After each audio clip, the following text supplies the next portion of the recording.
हाँ, good morning students. आज हम एक नया चैप्टर स्टार्ट करेंगे जिसका नाम है डिसोल्यूशन ऑफ पार्टनरशिप। अब डिसोल्यूशन ऑफ पार्टनरशिप फॉर्म में अभी तक हमने सीखा कि पार्टनर का एडमिशन कैसे होता है, रिटायरमेंट कैसे होती है, चेंज इन रेशियो कैसे होती है। तो आज हम पार्टनरशिप को डिजोल्व करना सीखेंगे। पार्टनरशिप की फॉर्मेशन हमने प्रीवियस क्लासेस में सीखी। तो जब भी पार्टनरशिप का डिसोल्यूशन होगा, मैं थ्योरेटिकल ज़्यादा नहीं बोलूँगा क्योंकि वीडियो ज़्यादा लंबी हो जाएगी फिर, तो इसलिए मैं आपको टू द पॉइंट कुछ प्रैक्टिकल क्वेश्चन समझाता हूँ डायरेक्टली। तो देखिए, जब डिसोल्यूशन ऑफ पार्टनरशिप का चैप्टर आता है तो उसमें हमें मेनली 4 अकाउंट बनाने पड़ते हैं। Number 1 realisation account, number 2 partners loan account, number 3 partners capital account और नंबर 4 कैश या बैंक अकाउंट। तो देखिए, इसमें जो सबसे इम्पोर्टेंट टॉपिक है वो है रियलाइजेशन अकाउंट, और रियलाइजेशन अकाउंट सीख लिया तो समझो हमें आधे से ज़्यादा ये चैप्टर समझ आ गया। तो हम सबसे पहले बात करेंगे एसेट्स की। तो एसेट्स का डेबिट बैलेंस होता है, आप सभी को पता है, और लायबिलिटी का क्रेडिट बैलेंस होता है, आप सभी को पता है। तो जब हम किसी बिजनेस को क्लोज करते हैं तो मीन्स सारी एसेट्स को हम बेच देते हैं और सारी लायबिलिटीज़ को चुका देते हैं, और जो बच जाता है उसे पार्टनर्स आपस में डिस्ट्रीब्यूट कर लेते हैं। तो यहाँ पर सबसे पहली जो एंट्री होगी वो होगी सारी एसेट्स को रियलाइजेशन अकाउंट में ट्रांसफ़र करने की। रियलाइजेशन बेसिकली एक नॉमिनल अकाउंट है जिसको हिंदी में वसूली खाता बोलते हैं। मीन्स सारी एसेट्स को बेचेंगे रियलाइजेशन के थ्रू और सारी लायबिलिटी को चुकाएंगे रियलाइजेशन के थ्रू। तो हम सबसे पहले एक एंट्री बनाएंगे realisation account debit to assets और liability account debit to realization. फिर इन एसेट्स को बेचने की एंट्री होगी कैश या bank account debit to realisation. यहाँ पर समझने की बात यह है कि देखिए, अगर हम रियलाइजेशन से रियलाइजेशन को कैंसिल भी कर देते हैं तो क्या बच जाता है, cash bank account debit to assets. Means किसी भी एसेट्स को बेचते हैं तो यही तो एंट्री होती है, cash account debit to assets.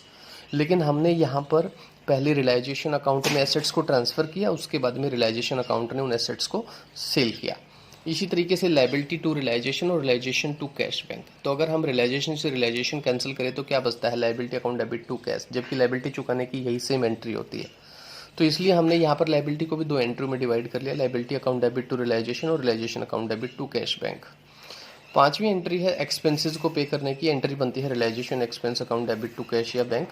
और 6th एंट्री में जब कोई पार्टनर अगर मान लो फर्म की कोई एसेट्स ले लेता है तो फ्री में तो हम देंगे नहीं, उसके लिए एंट्री बनाएंगे partners capital account debit to realization.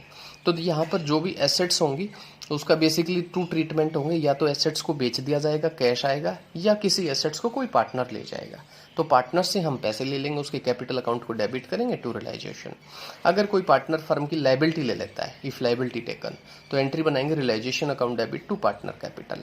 और लास्ट एंट्री जो बनेगी वो बनेगी प्रॉफिट या लॉस को डिस्ट्रीब्यूट करने की। अगर प्रॉफिट होता है तो हम एंट्री बनाएंगे realisation account debit to partners capital account. तो इस तरीके से रियलाइजेशन अकाउंट हम लोगों को बनाना सीखना है। इसमें सबसे पहली एंट्री थी realisation account debit to assets, तो रियलाइजेशन अकाउंट में आ जाएगा टू एसेट्स। दूसरी एंट्री थी liability account debit to realisation, तो रियलाइजेशन अकाउंट में आ जाएगा बाय लायबिलिटी। तीसरी एंट्री थी cash account debit to realisation, तो रियलाइजेशन में आएगा बाय कैश। और चौथी एंट्री थी realisation account debit to cash, तो चौथी एंट्री आ जाएगी realisation account debit to cash account में। इसकी पिक्स भी आपको भेज दूंगा अभी वीडियो के साथ साथ में।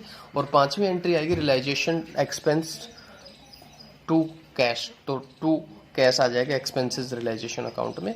और 6ठी एंट्री थी पार्टनर कैपिटल टू रियलाइजेशन, तो बाई पार्टनर कैपिटल 6ठी एंट्री। और 7वीं एंट्री थी रियलाइजेशन टू पार्टनर कैपिटल, ये 7वीं।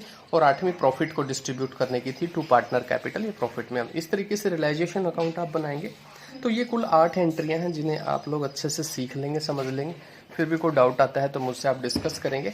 तो इस तरीके से रियलाइजेशन अकाउंट कंप्लीट हो गया। उसके बाद में आप लोगों को पार्टनर्स का लोन अकाउंट सीखना है कि लोन अकाउंट कैसे बनाते हैं।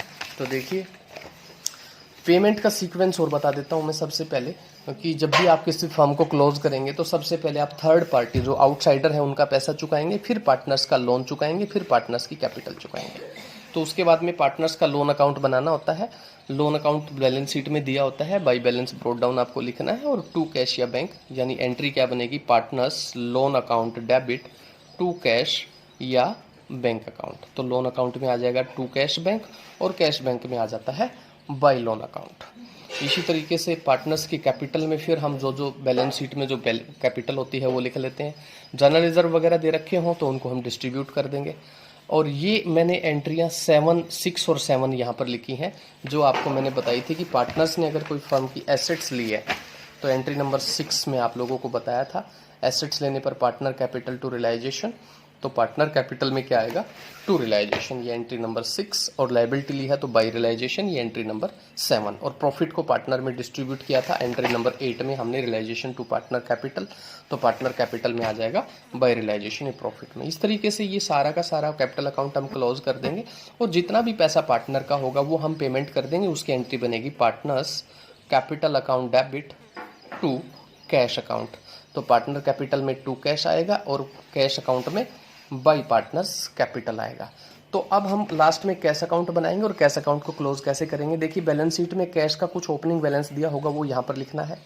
एसेट्स को बेचने से कैश आया था एंट्री नंबर 3 में, cash account debit to realisation, तो वहाँ पर एंट्री करेंगे कैश अकाउंट में टू रियलाइजेशन, ये एसेट्स को बेचने से कैश आया था। उसके बाद में रियलाइजेशन लाइबिलिटी को पे किया था तो हमने कैश गया था एंट्री नंबर 4 में बाई रियलाइजेशन, एक्सपेंसेस के लिए बाई रियलाइजेशन, लोन हमने अभी चुकाया था इसकी एंट्री बनाई थी हमने टू कैश, तो कैश अकाउंट में बाई पार्टनर्स लोन अकाउंट, और अभी हमने कैपिटल चुकाई, कैपिटल के लिए एंट्री बनाई पार्टनर कैपिटल टू कैश, तो बाई पार्टनर्स कैपिटल अकाउंट। तो इस तरीके से बच्चों ये चारों अकाउंट आपको बनाने हैं, और कैश अकाउंट अगर लास्ट में टैली हो जाता है, जिस तरीके से पिछले चैप्टर्स में बैलेंस शीट टैली हो जाती थी तो आपका क्वेश्चन ठीक होता था, इस चैप्टर में अगर आपका लास्ट में कैश अकाउंट अगर टैली हो जाता है तो इसका मतलब कोई भी मिस्टेक क्वेश्चन के अंदर नहीं है, नहीं तो कहीं ना कहीं आपकी गलती है। तो आप लोगों को ये 4 अकाउंट बेसिकली बनाने सीखने हैं। नंबर 1 रियलाइजेशन अकाउंट जो मैंने सिखाया बहुत ईजी है, नंबर 2 पार्टनर्स का लोन अकाउंट, नंबर 3 पार्टनर्स का कैपिटल अकाउंट, और नंबर 4 कैश या बैंक अकाउंट। ये चारों अकाउंट अगर आपको आ गए तो इस चैप्टर में इससे ज़्यादा कुछ भी नहीं है, सिर्फ इसकी प्रैक्टिस करनी है, और कोई भी डाउट आता है तो मुझसे क्वेश्चन अरेज करने हैं। मैं भी इसके पिक्स भी आपको फोटो खींच के अभी आपको भेज देता हूँ, और जो क्वेश्चन आपको दिए गए हैं उनकी ज़्यादा प्रैक्टिस करें। Thank you.